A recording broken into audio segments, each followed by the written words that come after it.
कागल पंचतारांकित आणि गडिंग्लज औद्योगिक वसाहतीमध्ये गेल्या 15 वर्षांपासून एकही नवीन मोठी कंपनी उद्योगधंदा आलेला नाही।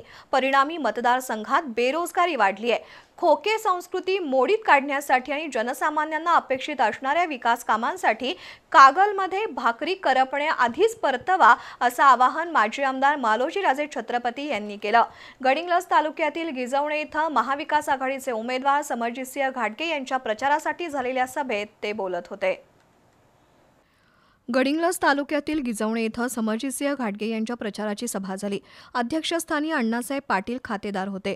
स्वर्गीय विक्रमसिंह घाटगे यांचं कागल तालुक्याच्या विकासात मोठं योगदान आहे।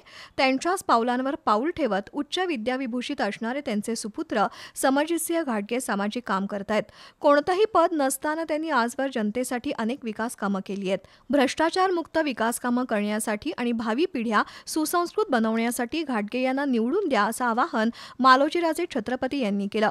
तर समरजितसिंह घाटगे म्हणाले, केवळ लाल दिव्याच्या हव्यासापोटी निष्ठा विकणारे पालकमंत्री आता नैतिकतेच्या आणि विकास कामांच्या गप्पा मारतायत।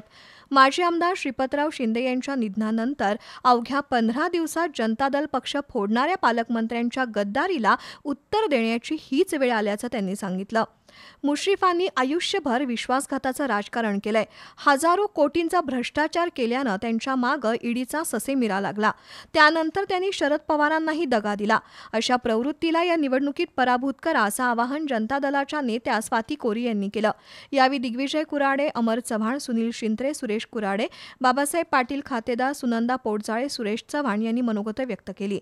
या सभेला शिवाजीराव खोत, शिवानंद माळी, गणपतराव गोणुगडे, बाळासो मोरे, उदय कदम, रामगोंडा काळे, बसवराज अजरी, रवींद्र घोरपडे, सुजित देसाई, अमृत पाटील, धनाजी पाटील यांच्यासह ग्रामस्थांची मोठी गर्दी होती।